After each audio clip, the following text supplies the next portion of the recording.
Telugu Desam party కార్యాలయం నుంచి ఏదో అసెంబ్లీ గురించి దాని గురించి రాష్ట్రం అంతా చర్చ జరుగుతున్నప్పుడు ఒక కమేడియన్ వచ్చాడు. ఆ కమేడియన్ వచ్చి ప్రెస్ మీట్ పెట్టి ఏదేదేదో పిచ్చి కారుకుతలన్నీ కూర్చాడు. ఏం కూర్చాడు? జగన్మోహన్ రెడ్డి గారికి ఏదో మెంటల్ గా బాగలేదు, దాని గురించి ఏదో బెతలం హాస్పిటల్ తీసుకెళ్ళాలి, అధ్యక్షులు మార్చాలి, అసెంబ్లీకి ఎందుకు రావు అని ఏదో నానా మాటలు అన్నాడు.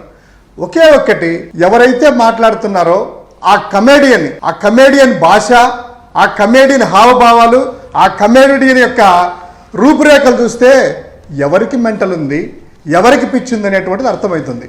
అదేవిధంగా ఫస్ట్ ఒకసారి గుర్తుపెట్టుకోయ్యా కమేడియన్ నల్లబాలు గారు, మీరు మెంటల్ అనేటువంటి పదం వాడుతానే ఇమ్మీడియట్ గా గుర్తుకొచ్చేది మీ పార్టీలోనే ఒక యాక్టర్ వాళ్ళ ఇంట్లో కాల్పులు జరిగితే సాక్షాత్తు నిమిషంలో జాయిన్ అయ్యి డాక్టర్ల చేత అదే మెంటల్ సర్టిఫికేట్ తీసుకొని బెయిల్ మీద బయటకు వచ్చిన మాట వాస్తవమా కాదా?